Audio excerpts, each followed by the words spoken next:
Om Namo Bhagavate Vasudevaya.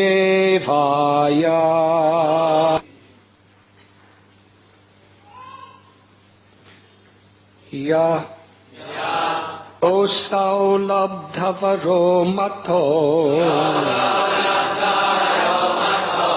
Navadyo Mama Sristibhi Apoyo Gabalo Natha Samasta Nigaman Ahan. From me the benediction that he would not be killed by any living being within my creation. With this assurance, and with strength derived from austerities and mystic power, he became excessively proud and transgressed all Vedic injunctions. By great fortune, Hiranyakashipu's son, Prahlad Maharaj, has now been released from death. For although he is a child, he is an exalted devotee. Now he is fully under the protection of your lotus feet. My dear Lord, O Supreme Personality of Godhead, you are the Supreme Soul. If one meditates upon your transcendental body, you naturally protect him from all sources of fear, even the imminent danger of death. Purport by His Divine Grace, A.C. Bhaktivedanta Swami Prabhupada. Everyone is sure to die, for no one is excused from the hands of death, which is but a feature of the Supreme Personality of Godhead. Mrityu sarvaharas chaham. When one becomes a devotee, however, he is not destined to die according to a limited duration of life. Everyone has a limited duration of life, but a devotee's lifetime can be extended by the mercy of the Supreme Lord, who is able to nullify the results of one's karma. Karmadi nirahati kintu cha bhakti bhajam. This is the statement of Brahma Samhita. A devotee is not under the laws of karma. Therefore, even a devotee's scheduled death can be avoided by the causeless mercy of the Supreme Lord. God protects the devotee even from the extreme danger of death. My dear Lord, O Supreme Personality of Godhead, you are the Supreme Soul. If one meditates upon your transcendental body, you naturally protect him from all sources of fear, even the imminent danger of death. We are reading today from Srimad Bhagavatam, Canto 7, Chapter 10, entitled Prahlad, the Best Among Exalted Devotees. Text 27 through 29.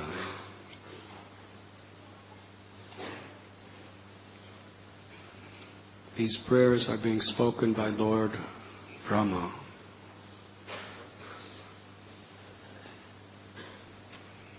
Previously, in his role as a devata,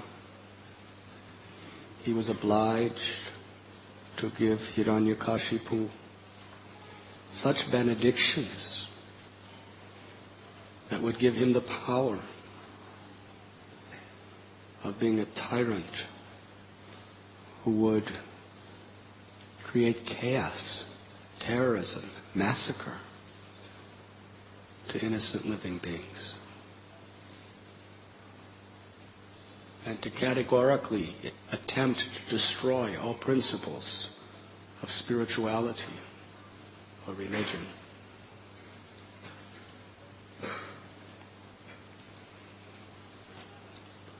Lord Brahma is a Mahajan.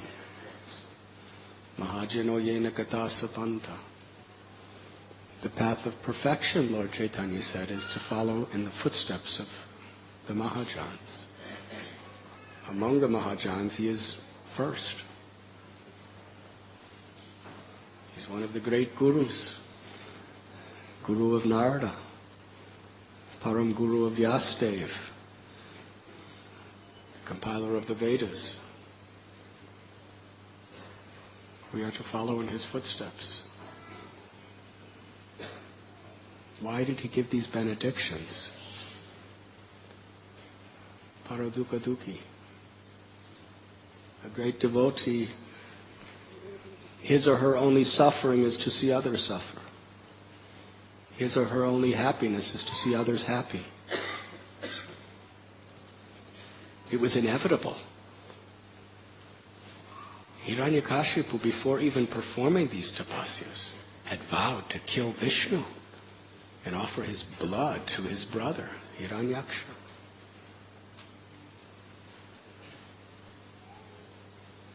He had vowed to exterminate all piety. By his power, he wanted to reverse the way material nature works. The karmic laws is if you commit sins, you suffer.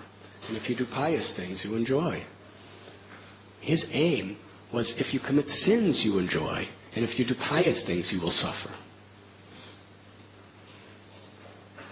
This was his motivation. He wanted to kill cows, destroy goshalas, slaughter Brahmins.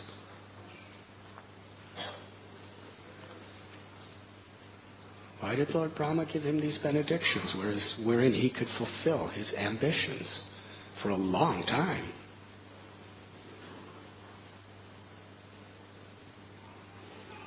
It is also said you cannot understand the mind of a Vaishnava. But Lord Brahma, in the role of a demigod, was obliged. As a role of a great acharya, he is speaking the highest knowledge and he is living by those principles. But in his role of a demigod,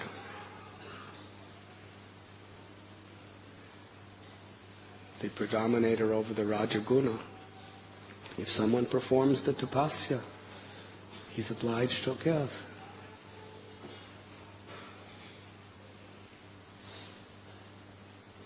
But when a great soul like Brahma does something, the Lord is always there to protect him, to make sure that what he does is ultimately for the welfare of all living beings. And certainly, his giving these benedictions were for the ultimate welfare for all living beings. May not have been easily understood during the time of Hiranyakashipu's reign of terrorism. But now when we look back, we can understand. There would be no incarnation of Lord Narasimhadev. We would have never heard of Prahlad. And one of the most beautiful, wondrous stories of love and devotion and the reciprocation of that love between the Lord and his devotees were manifested. And Lord Brahma was an instrument.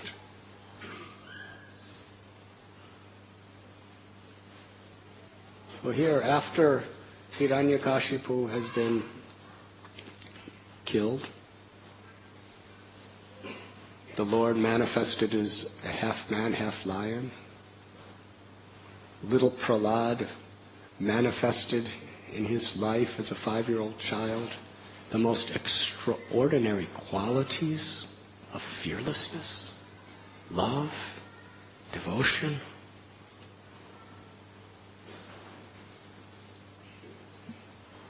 Lord Brahma is coming to offer his obeisances to the Lord.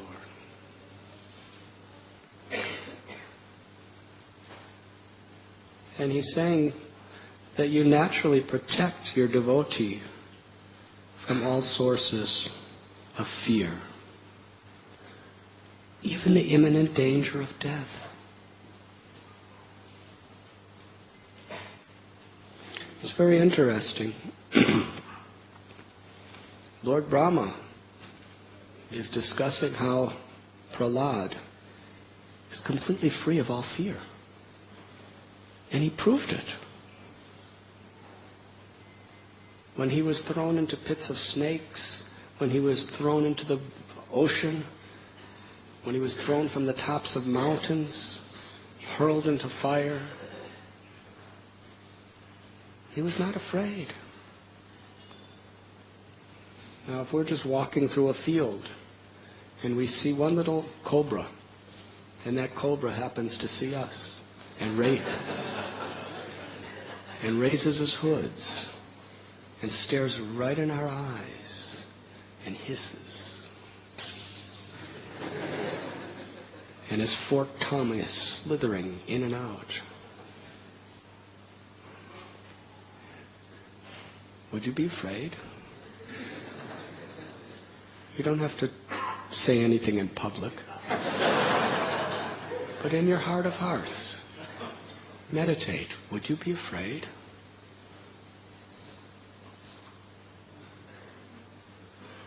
And most of you are grown people. Prahlad was a 5-year-old little boy. And he was thrown into a pit of thousands of such snakes. He was thrown right on top of them. He had absolutely not a trace of fear. He didn't even pray, "My Lord, save me." If you're afraid, you pray. If you're a pious devotee, you pray, "Krishna, save me." He didn't even say that. He was just going down, falling down into this pit. All the snakes were, and he was just remembering Krishna in complete happiness. There was no danger. He was fearless.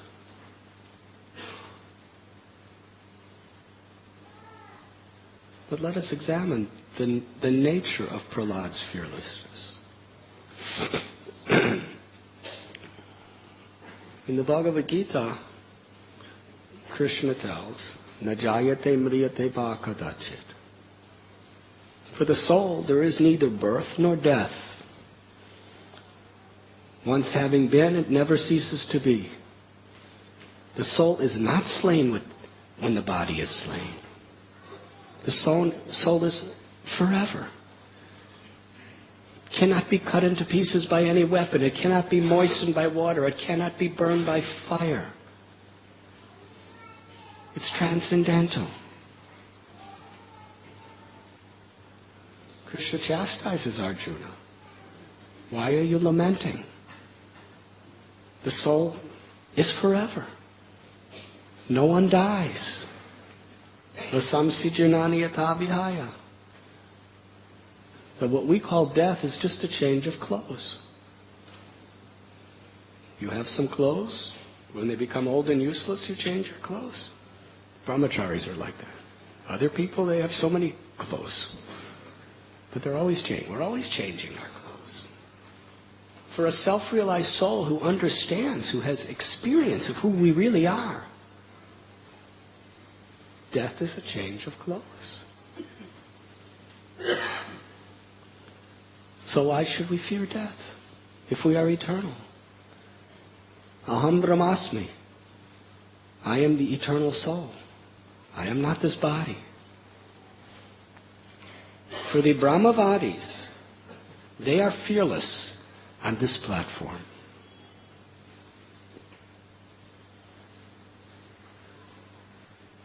But Prahlad Maharaj, his condition of fearlessness was so much deeper, so much higher, so much more profound than just the realization that I am immortal.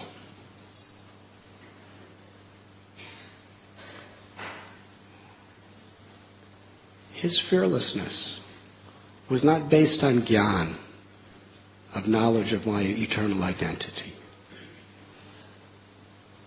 His fearlessness was based on prema, or love. When he was going down there in that blazing fire, he wasn't thinking, aham brahmasmi, I'm not this body, no fire can burn me. And when they were piercing him with tridents, he wasn't thinking, Krishna says in Gita, that no weapon can pierce the soul. He was just a 5-year-old boy. His fearlessness was based on complete trust in Krishna. This is bhakti. I'll offer a crude example.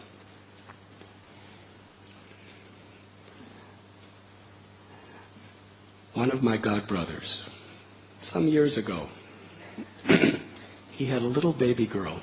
She wasn't a baby. She was maybe 1.5, 2 years old. And every morning in the temple, he would take that little girl, blonde-haired, blue eyes, very fair skin, little 1.5, 2-year-old girl, and he would throw her so high in the air. It was unbelievable. Practically way, way up. She would just go way up, and then she'd come down and he'd catch her. And it was a marble floor. If he missed her,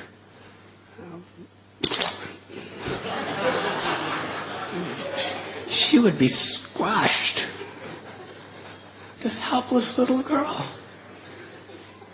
He'd just throw her, and she'd be up there and come down and he'd catch her. He'd do it again and again and again. I mean, I'm a brahmachari. I'm supposed to be fearless.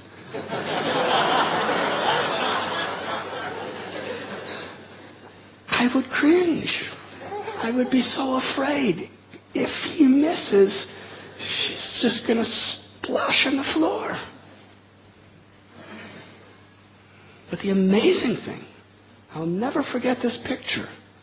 As he threw her in the air, she was laughing. She was smiling. Her eyes were beaming. She was in ecstasy, being way, way, way, way, way up in the air, and then coming down, and he'd catch her.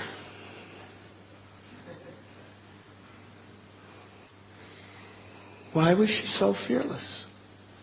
Not only fearless, but she didn't even think about fear.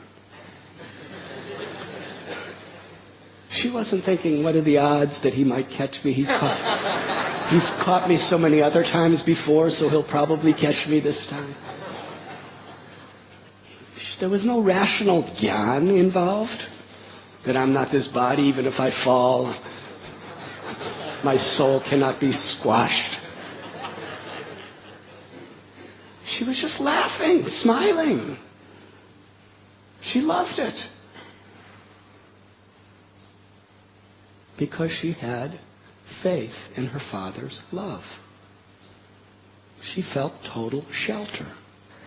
My father loves me. And therefore, nothing could possibly happen. A child's faith.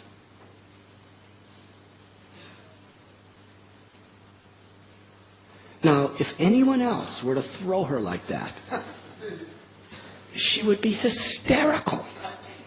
Yes? If myself or anyone else threw her in the air the same way, she would be frantic. Looking down, what's happening?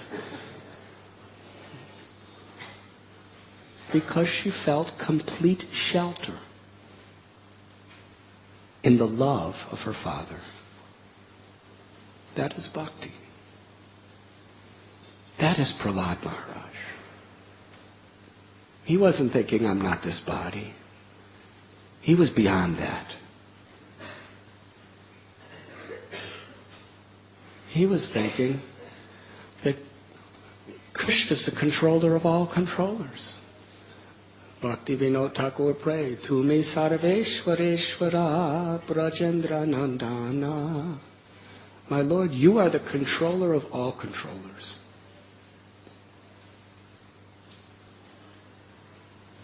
Bhakti Vinod Thakur prayed, Maro pirako bijo icha toha. My Lord, if you like, you can protect me. If it is your will, you can kill me.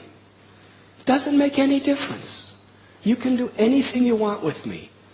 I am your eternal servant. I am yours. Prahlad wasn't even thinking whether he's going to die or not. Prahlad was just, my Lord, you are mine and I am yours. If I die, I go back to Godhead. Or wherever you want me. If I live, I am yours. He had complete faith. He was finding complete shelter in Krishna's love.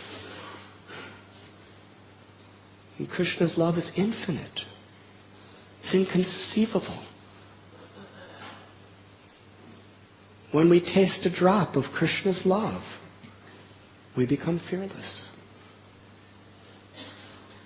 Fear is the predominating characteristic of material existence.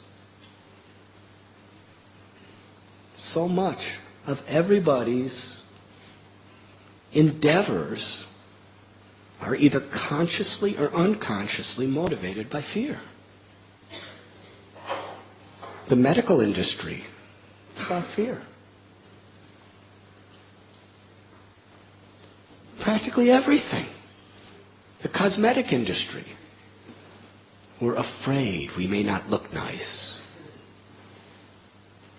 But fashion, it's not just about looking good. It's about fear of not looking good.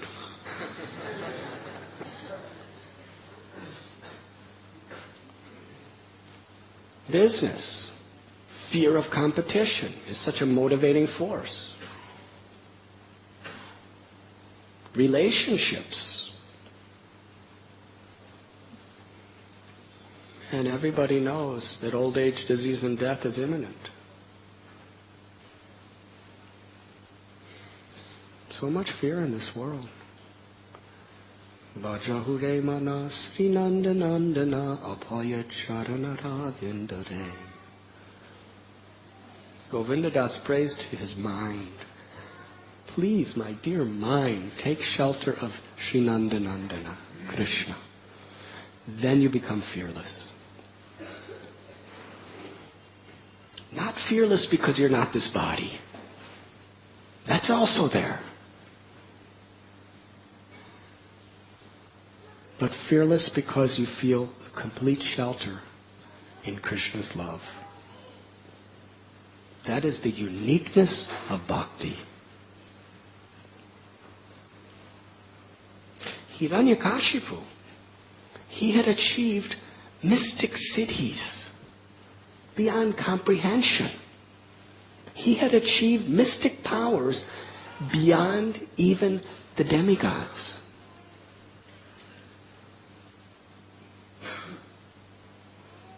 But he was afraid. He was afraid of his son. He was afraid of the only person in this world who actually loved him, Prahlad. Everyone else in this world was just like his yes man. He would raise his eyebrow, everyone would shake and say, I am your obedient servant. Prahlad would tell him, my dear father, with all due respect, you are an illusion. You have fallen into a deep, dark, abominable ditch, a well. It's such a miserable condition you're in that even if you call for help, no one will hear you. You're simply addicted to your senses. The only hope for you, you should give it all up, go to Vrindavan, worship Krishna. take the dust of the feet of all the devotees and humble yourself before them. Otherwise you're doomed, my father. Who could speak like that to Hiranyakashipu? And every time Prahlad said something like that, Hiranyakashipu would throw him on the ground and try to murder him, try to torture him. Now, if someone chastises you, it hurts. But can you imagine Hiranyakashipu chastising you?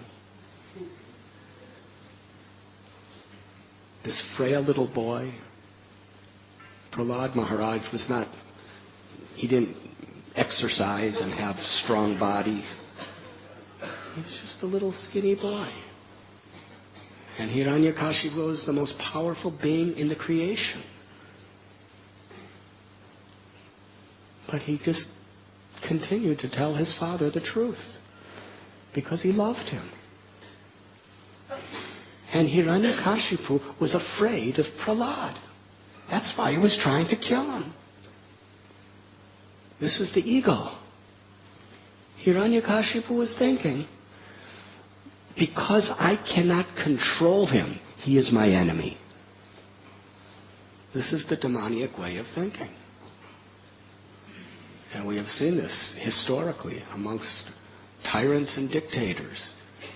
If I cannot control you, if I do not have conviction in your loyalty to me, then you are my enemy and you must be eliminated.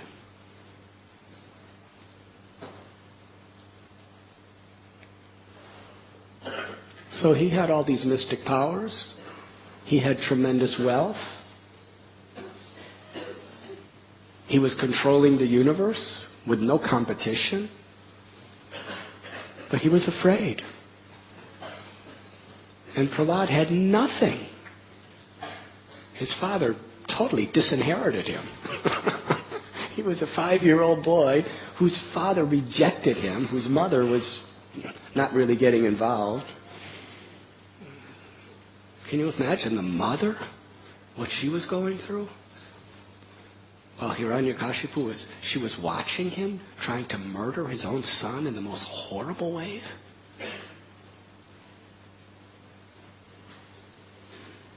But according to the Bhagavatam, she didn't even say anything. What could she do? She was married to him.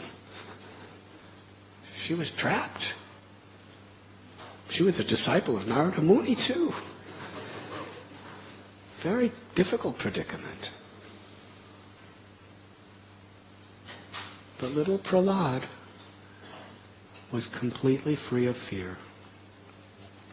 For him, all of these tortures, all of these most horrible assassination attempts,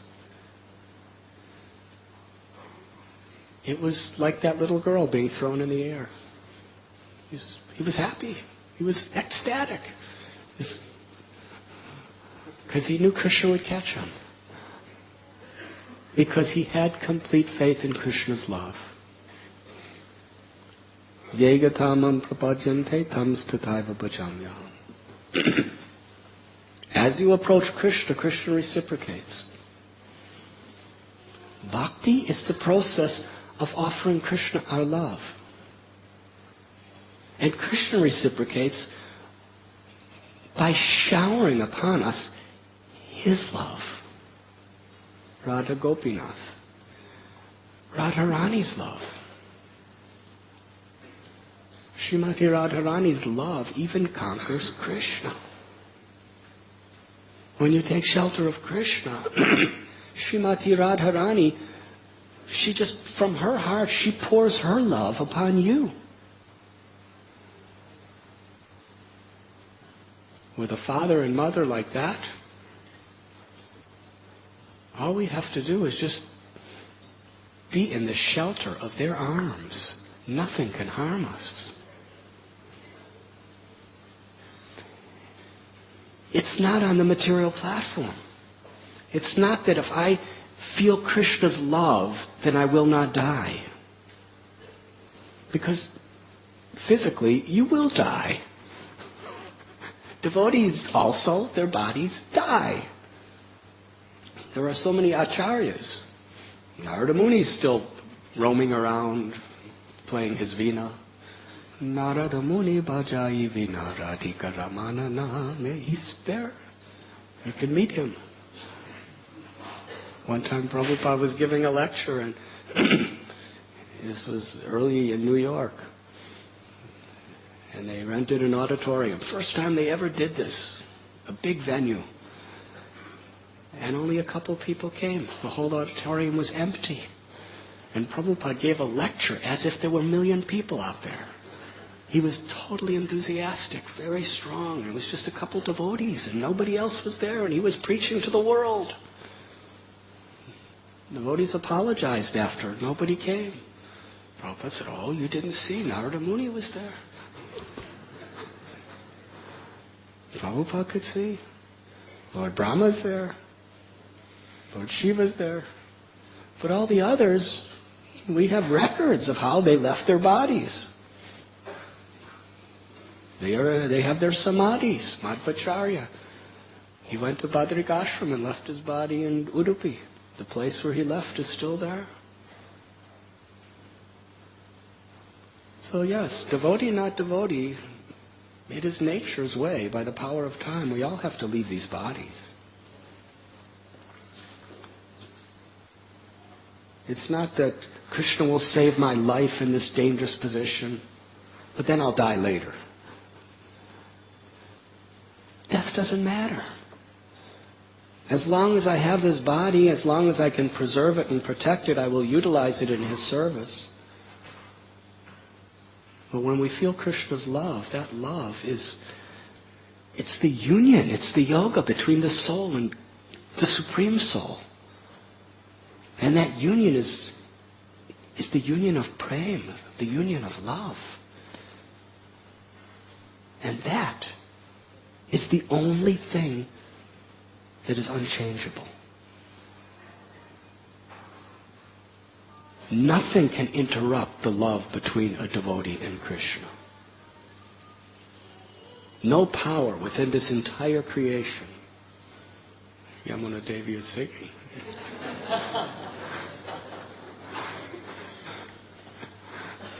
Wonderful, wonderful, amazing.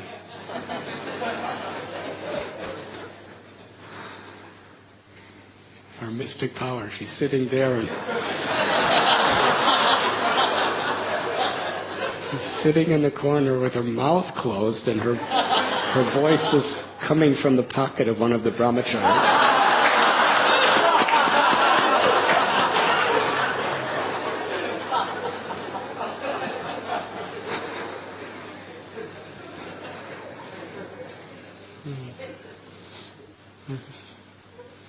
This is magic.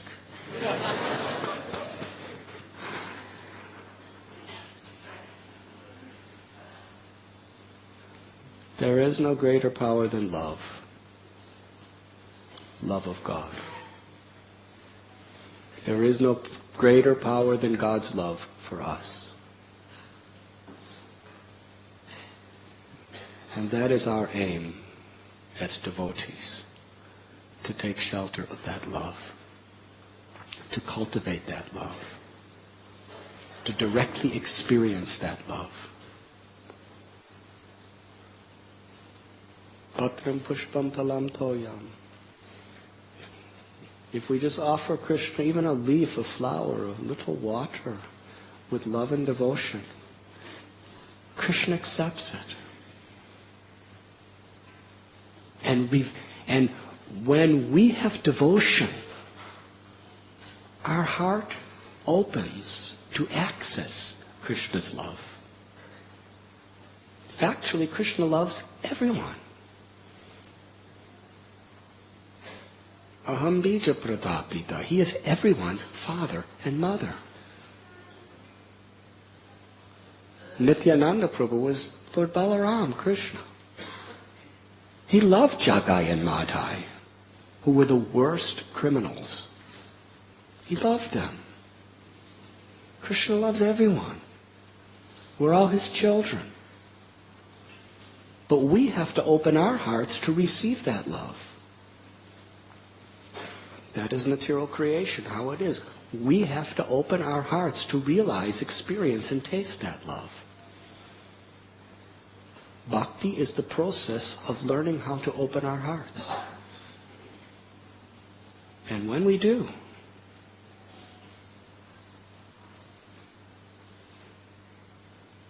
material nature can throw us anywhere. And like that little girl, we'll be smiling. We'll be laughing because we know we're under the shelter of Krishna's love. And that love is infallible.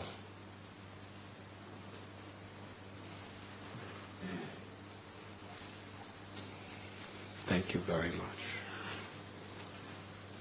Is there any questions?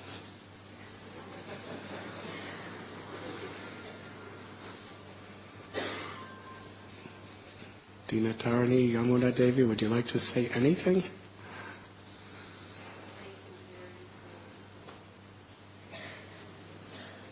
Thank you very, very, very much. My prayer is you can speak through me like you did through that brahmachari's pocket, even though I'm sitting here on the other side of it. Sing through me.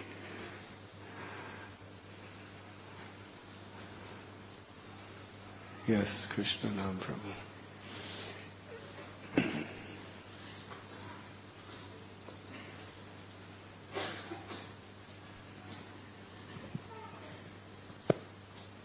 Thank you, Maharaj. Thank you, Maharaj, for the very nice class.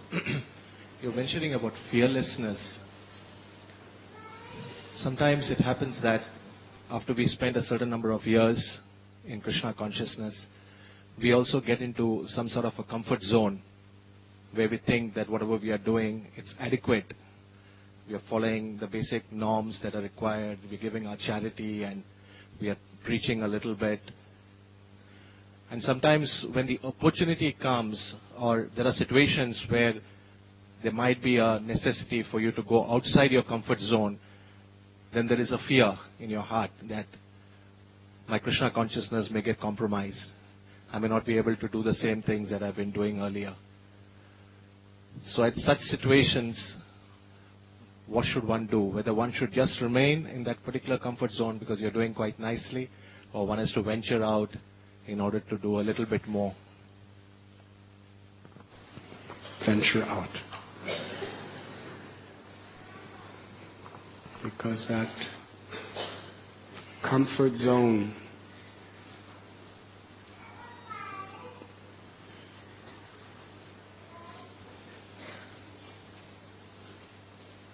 is not giving us the opportunity to really take shelter of Krishna's love. We're comfortable by the circumstances. Draupadi. What was the point of life that was her ultimate perfection? When she was helpless. When she was living in her palace with Yudhisthira Maharaj and Arjuna and Bhima, it was very comfortable. But when she was in that gambling match, and Dushasana ripped her away, dragged her by the hair, she was squealing, dragged her by the hair, threw her to the ground. And then Dushasana was ordered to strip her naked. Worse than death to be humiliated like that in front of all of these men. All alone. She looked to the Pandavas. All they could do is put their heads down and cry in anger because there was nothing they could do to help her.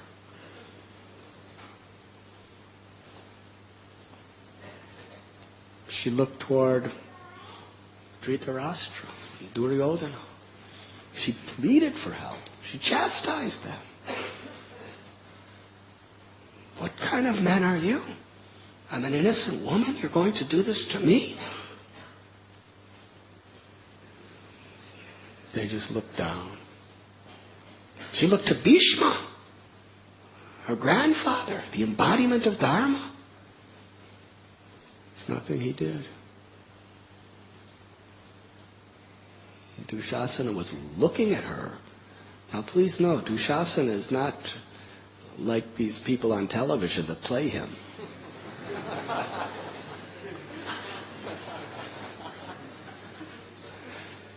He wasn't just some, drunken Bollywood actor. Each of his arms was as strong as thousands of elephants. He was a powerful personality. And he was looking at Draupadi with such lust and anger. And he was speaking the most horrible, harsh words to her. And he pulled at her sari. And with her own little hands, she tried to defend herself. But she realized there is nothing and no one who could protect me.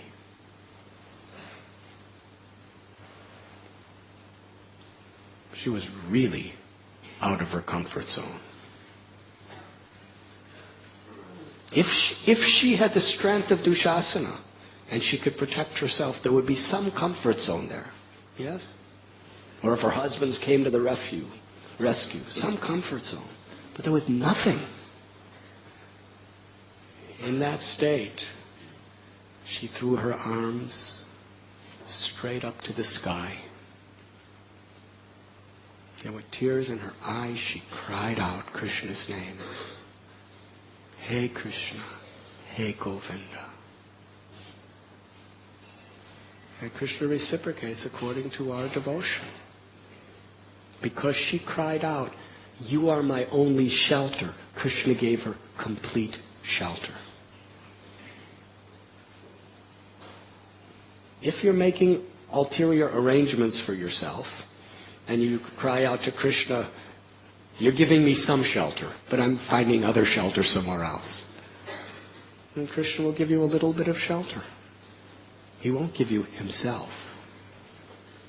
When you take total shelter, Krishna totally gives himself. Now, how did he give himself? He entered into Draupadi's sari. He was embracing her. She was in Krishna's loving arms, just like that little girl, the daughter of my godbrother. She was just like that. She was in the loving embrace of Krishna.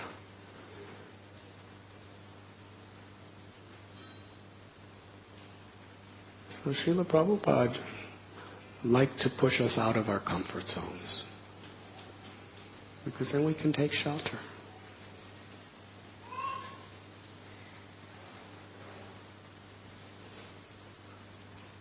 Now, Prahlad Maharaj, he didn't go diving into pits of snakes.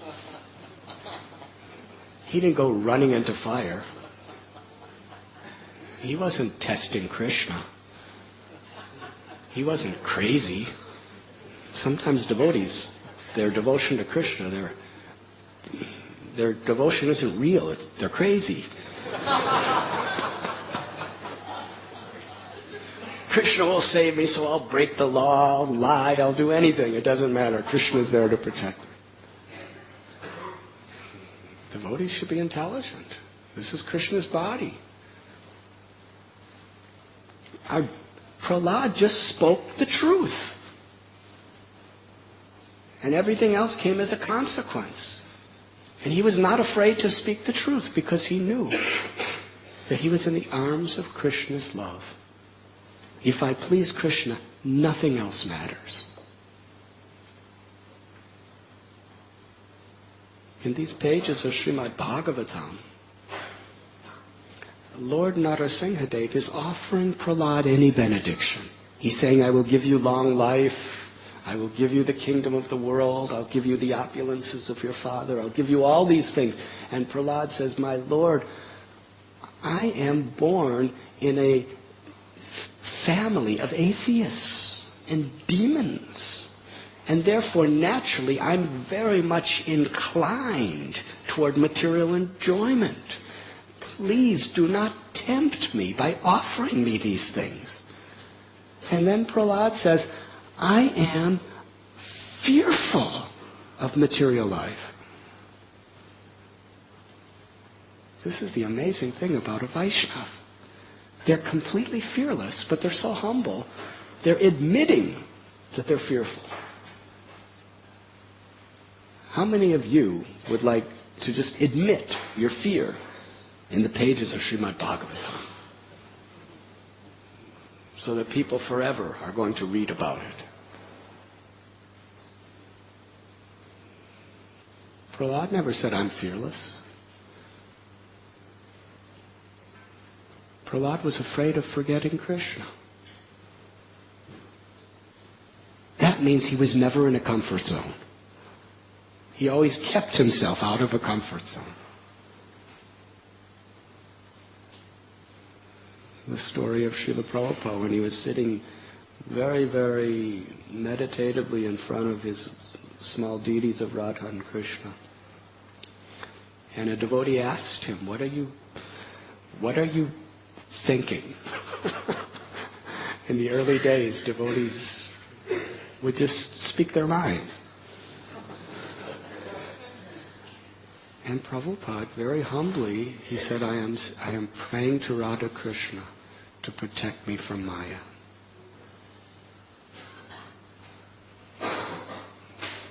Now, why would Prabhupada ask to be protected from Maya? He was beyond Maya. That's why he's beyond Maya. Because he's always taking shelter of Krishna. When that little girl was just sitting on the floor in her father's arms, she wasn't laughing and smiling the way she was when she was in the sky, falling down, her life in danger. She felt her father's love more that way.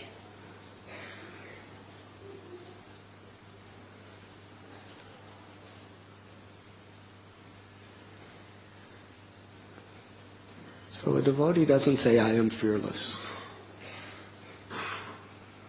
A devotee fears forgetting Krishna, fears offending Vaishnavas,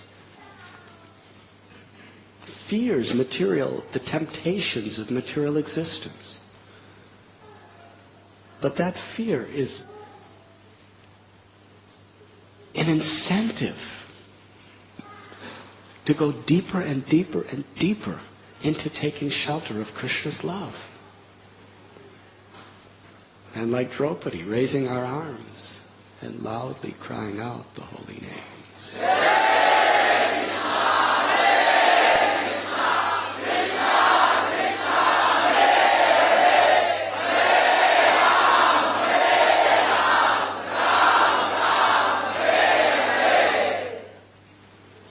Does that answer your question?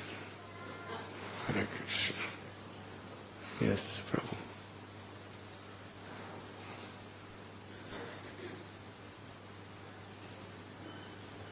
When Draupadi's arms were raised like that, she was completely fearless. She was totally beyond fear in that state because she was feeling Krishna's love.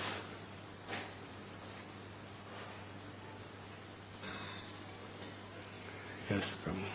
Maharaj, you're speaking about death.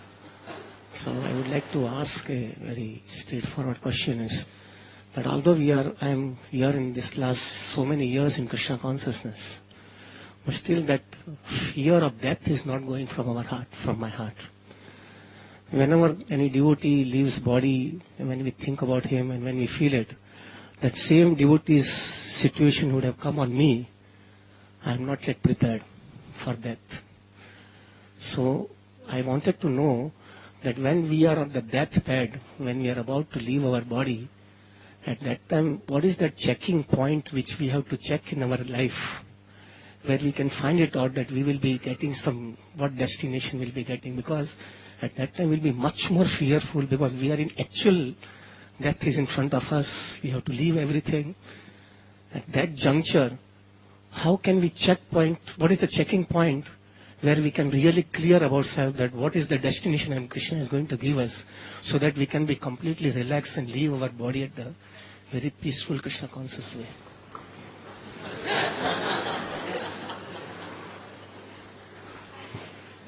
Why are you so attached to being relaxed?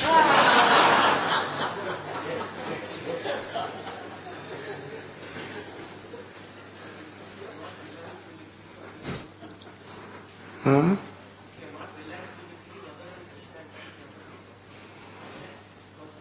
Was Draupadi relaxed? It was because she was not relaxed that she cried out Krishna's name, and she found his shelter. We shouldn't think that death is something that is going to happen tomorrow.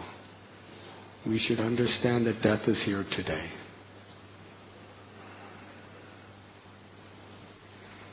We prepare for death not by making a schedule. We prepare for death at every moment. How am I taking shelter? How am I chanting the holy names during my japa, during the kirtan? How am I really absorbing myself in the holy names?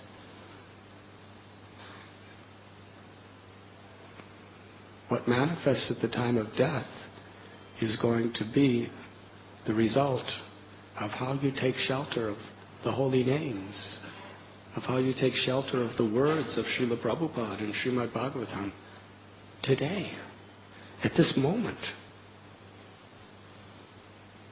All we have is the moment that is now to take shelter. We can't keep planning to take shelter in the future, because such plan making goes on birth after birth after birth until we decide now is all I have. We plan for the future, but taking shelter is now.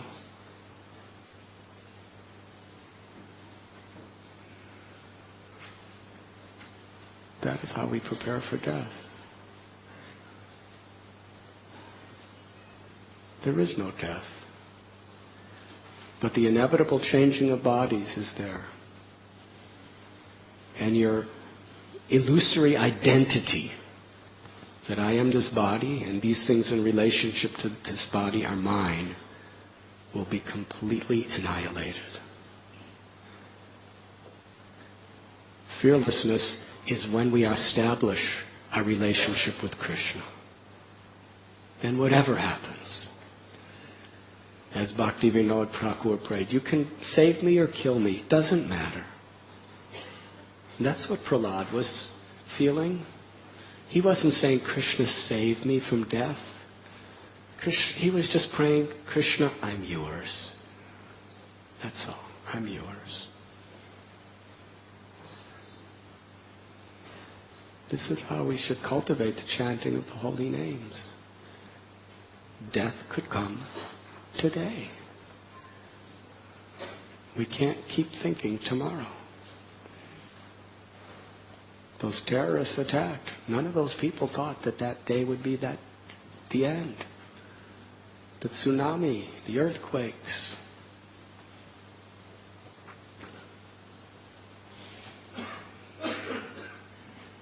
I was talking to someone who has a good friend who lives in Israel, where there's daily all kinds of terrorists. Yes? And the world hears about this suicide bomber exploded and 20 people killed, 50 people killed. Yes, we hear about it all over the world. But this person said, I have no fear of terrorists. I have fear of every person on the road driving their cars. Because 100 times more people get killed in car accidents than terrorist attacks. And that's true in Bombay too. I mean, that terrorist attack was horrible. But think about how many people in India die of terrorist attacks every year, and how many people die of car accidents.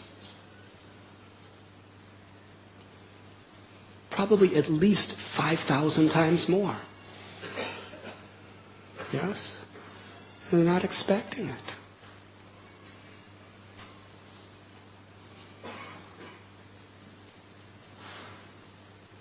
And the heart, in Kali Yuga, the heart's very fickle. It could just stop anytime. So many people, no problem. All of a sudden, the heart just decides, I'm going to take rest.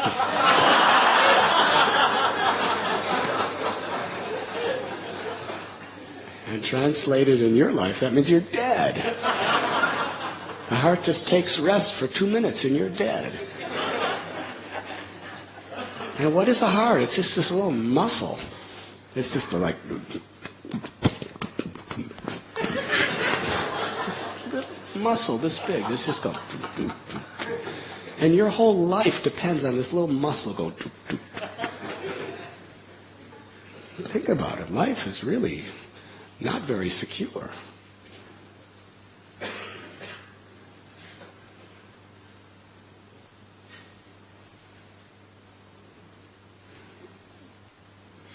So we should be serious today.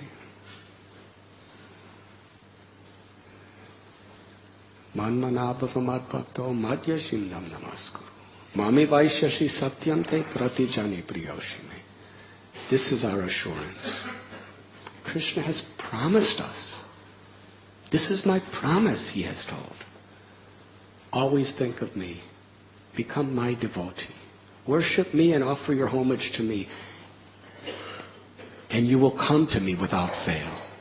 This is my promise. And Krishna knows our weaknesses. And he knows how difficult this material energy is. But if we're just sincere, Srila Prabhupada pleaded with us. Just be sincere. Just try to read these books. Try to hear Srimad Bhagavatam sincerely, without duplicity. Try to chant the holy name sincerely. There may be many effective techniques to concentrate on the holy name during our japa or during kirtan and all of these things, which are helpful and good. But foundationally, it's based on our sincerity. There's no technique to become sincere. There may be techniques to concentrate. But it's not about concentration, it's about sincerity. If you're sincere, you're going to try to concentrate. If you're sincere, even if you're not able to concentrate, Krishna's going to be there in his name, in your heart, even if your mind's like that.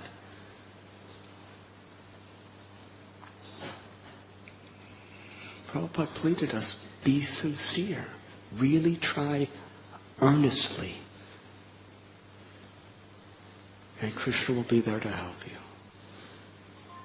He will preserve what you have. He will carry what you lack. And he has promised. Just try to remember him and live by his teachings. And you will come to me without fail. But that means today. Not at 10:30. Now. Being serious means now.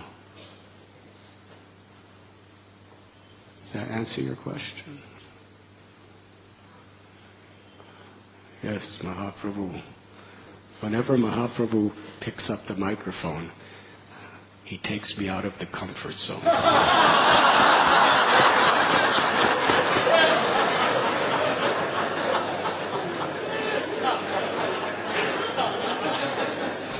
Should I postpone my question? What?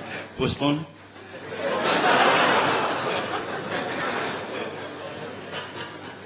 If I told you to postpone, I would be contradicting everything I'm trying to teach you.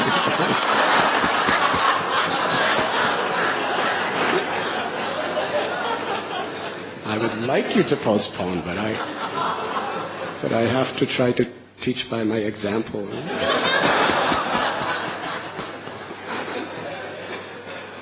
On that night, Maharaj, when we were at Naji's place, and with the terrorist attack, and the whole night, about 100 people stayed there. And though when we are an association devotee, we can tolerate, okay, we can chant or hear if there is war in India and Pakistan, as Srila Prabhupada said.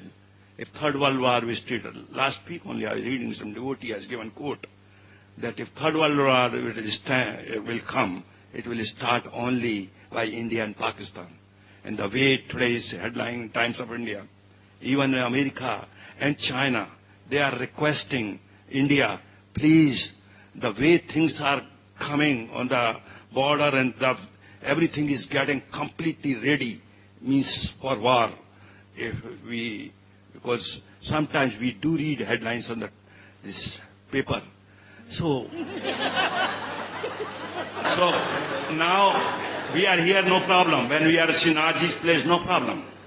But when we people are in workplace or outside place, and in the midst of those people who are completely in a different mood at that time, we are so fearful, because at that time, we are not able to hear the transcendental talk which we are having at this time.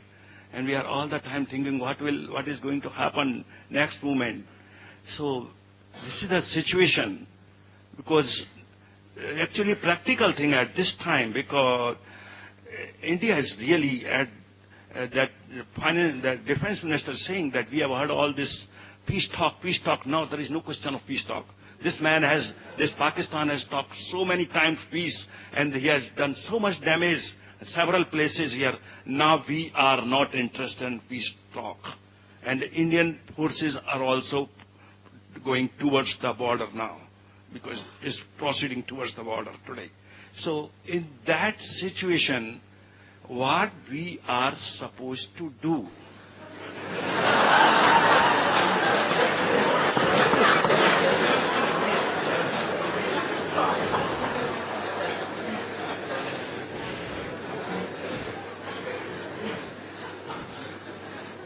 Mahaprabhu Prabhu has taken all of us out of the comfort zone.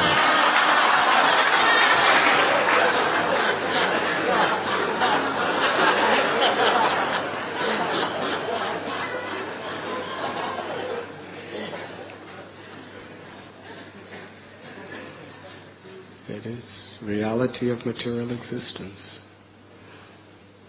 And you could run for prime minister.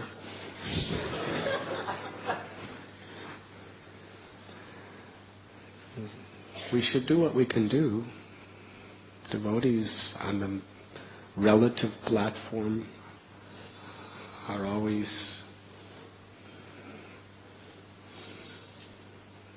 feeling compassion on every level for people who are suffering. I'll never forget during the last war between India and Pakistan, 1971. Yes? December. I was in Vrindavan. And Pakistani planes were coming into India and dropping bombs. And they had this blackout where they wouldn't allow they turned all the electricity off at night, because they were thinking that if the Pakistani planes come at night, if they see light, they'll know where they are and they'll bomb. And there were bombs going off. It was a full-scale war. in the air, in the sea, on the land. And there was this one sadhu in Vrindavan who was I had very, very high esteem and love for this sadhu. His name was Vishaka Sharan Baba. He lived in Ramanreti.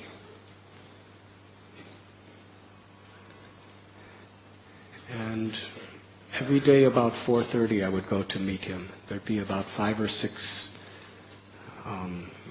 he was in his 80s, and everybody with him were in their 70s and 80s. I was 20.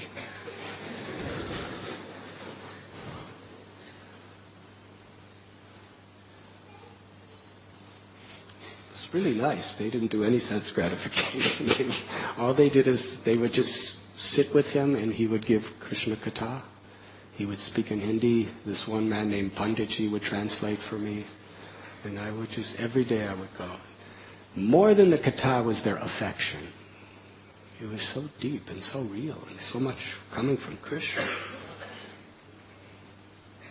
So when I would come there, they would turn on the radio. At a certain point, they would be doing their Katha. Then there was the news. So they would turn on the radio. It was this really old wooden radio. I think the radio was probably made in about 1920. It was just this big wooden thing. And it had antenna on it. And they turn it on, and so much static, like... and it was in Hindi. And Panditji would be translating for me. And they'd just be talking all about the war. How many people have been killed, and what kind of attacks. And as they'd be listening to this, they would be very emotional. They would be so emotional. There would be tears in their eyes thinking about how people were suffering. Then they'd turn off the radio, and he'd start talking about Krishna and the cowherd boys, and they'd all be laughing.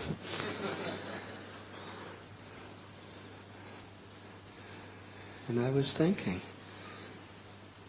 this is an amazing balance.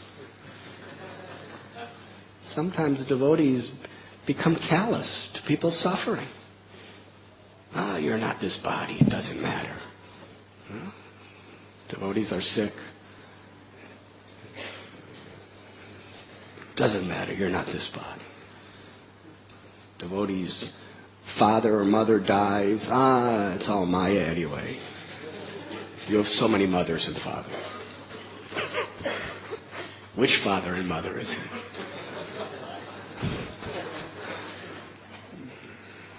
So that's one type of being callous toward human suffering.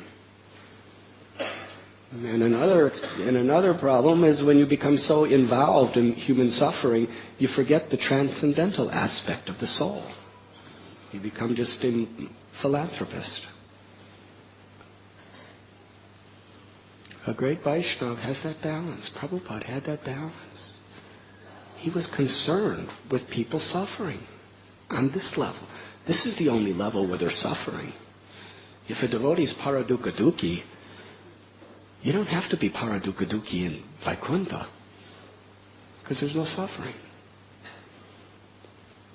There's suffering. We're concerned about the people suffering due to wars, due to plagues, due to forgetfulness of Krishna. People are going through all these physical and mental sufferings, and we feel for them. But at the same time, we're transcendental to it all by taking shelter of Krishna's name and Krishna's Katha. So all at once, these men, they'd turn on the radio and cry to hear about human suffering, then they'd speak about Krishna, and they'd be in ecstasy. It was a balance.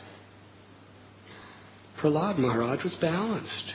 He was completely transcendental in any state. He was fearless because he was in the arms of Krishna. He felt total shelter in Krishna's love. Not in the Brahmajyoti. He didn't feel shelter in the Brahmajyoti. He was beyond that. He was feeling shelter in Krishna's personal fatherly love. In every instance. But when he was offered a benediction, 2 benedictions he asked for. And then kind of a third one. The first benediction is that he would always remember the Lord and never become distracted by material desires.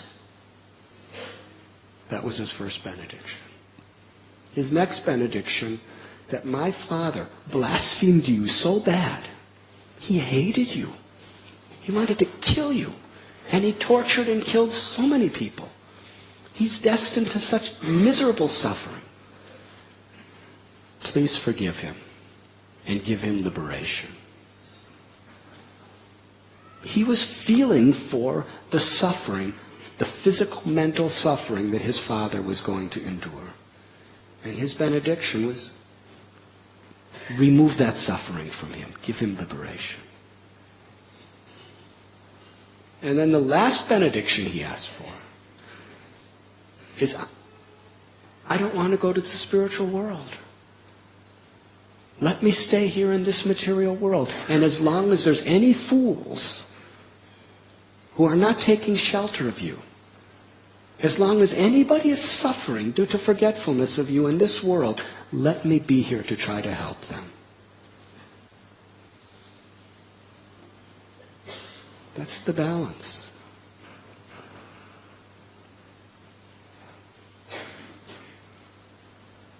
So yes, whether there's a war or not a war, it's beyond our control. You know, what can you do? You can vote. That's about all you can do on the material platform of what these politicians are doing with each other. But that's not really that important. The important thing is whether people die in war or whether people die in other ways. Real compassion. Give them the shelter of Krishna's love. This type of fear gives us a sense of urgency, of how we need the association of devotees. If you're a little afraid in the workplace, as soon as you get out of the workplace, you'll come to the temple and take shelter of the association of devotees. If you're not afraid, you may just go home and watch television to see what the latest news is. And then, now that the news channel's over, you know, it's Krishna's arrangement. Let me turn the knob and see what else is there. Yes? So that fear is healthy. If it helps us, if it's an impetus to take shelter of Krishna and His holy name.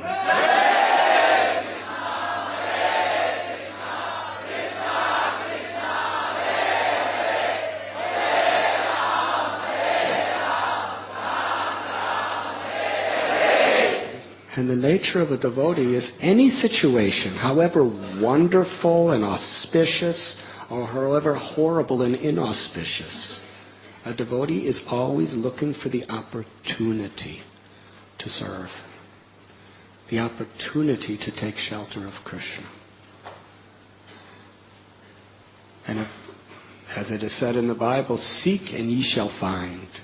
If we seek the opportunity to deepen our own bhakti and share that bhakti with others, then every situation will provide an opportunity, a unique opportunity. Does that answer your question? Thank you. Mahaprabhu looks like he's very much comfort zone now.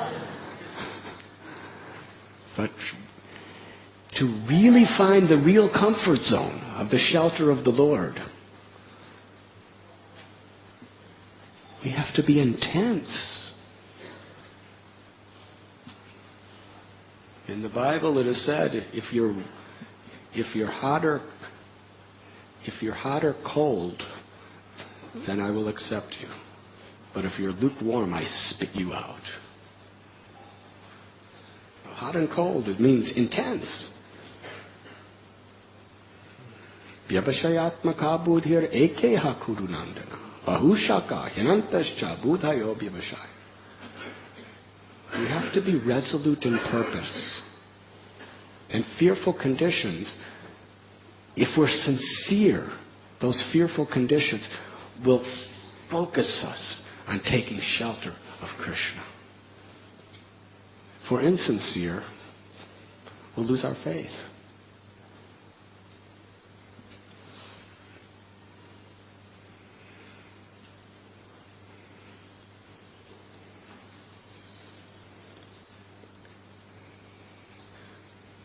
Radha Gopinath are calling us into their pastimes of love. The little cowherd boys, they were beyond Prahlad. Right in front of them was Aghasura. Now, we already went through that exercise of when that cobra was in front of you and he's going, psst, and we all agreed that we'd be afraid, yes? Well, how would you like to be face to face with an 8-mile-long snake whose mouth is open not just to bite you, but to devour you? What would you think of that? I mean, nothing Steven Spielberg or anybody could create through special effects could possibly compare to Aghasura. And he's for real. He's right there in front of the cowherd boys.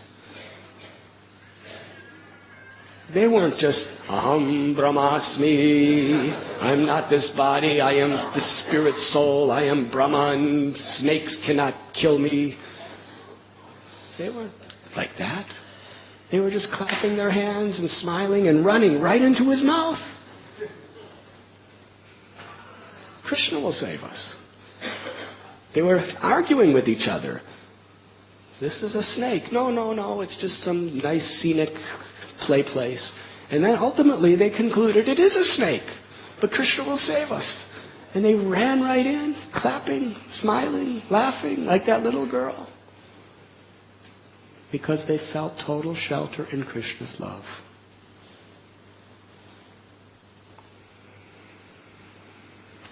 This is how we should cultivate our chanting of the holy names. Srila Prabhupada ki jai. Thank you very much. Would you like to speak something, Yamuna Dinatarani Prabhus? Please send microphone to them, please.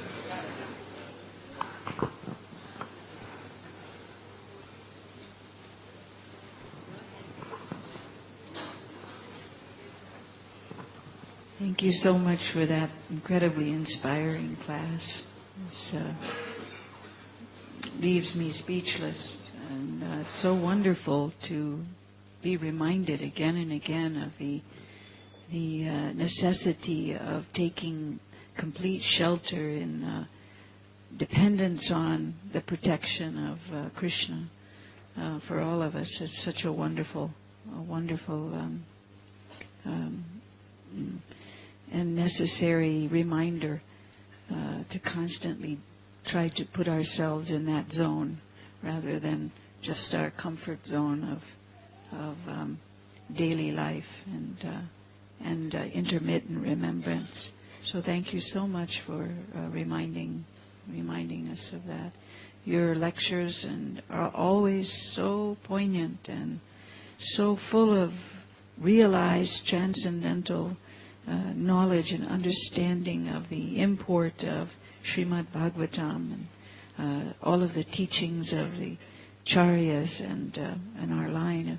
And when I hear you speak, I think that Srila Prabhupada must be so pleased that here is someone who has so beautifully taken this Krishna consciousness in the heart and articulated it to the devotees in such a wonderful way by mind, by words, by intelligence, and most particularly by example. And it's so exciting and thrilling to come in this atmosphere and be able to be one of the specks of on the wall to just hear and try to absorb. And I thank you so much for all of this. It's you're such a wonderful example and such a wonderful devotee, and very honored to just be sitting here. Hare Krishna Maharaj. Yeah, from beginning to end, the sequence of the discussion of the shloka and the answers to the questions, the wonderful questions. And I was thinking, for me, I sometimes capsulate a day and think of one thing in a day that I want to be grateful for. So one of the nuts of inspiration I got from you was to just be sincere all day. Because if I'm sincere all day consciously, it will help me for tomorrow. That today is what's important. Now is what's important. And the sincerity aspect, although we know it, it's so easy to just get caught up in this or that, hearing some piece of outside information that takes us away from this business of being sincere every second, to take advantage of this gift of Krishna consciousness. So that's my word for today, and certainly my meditation for today.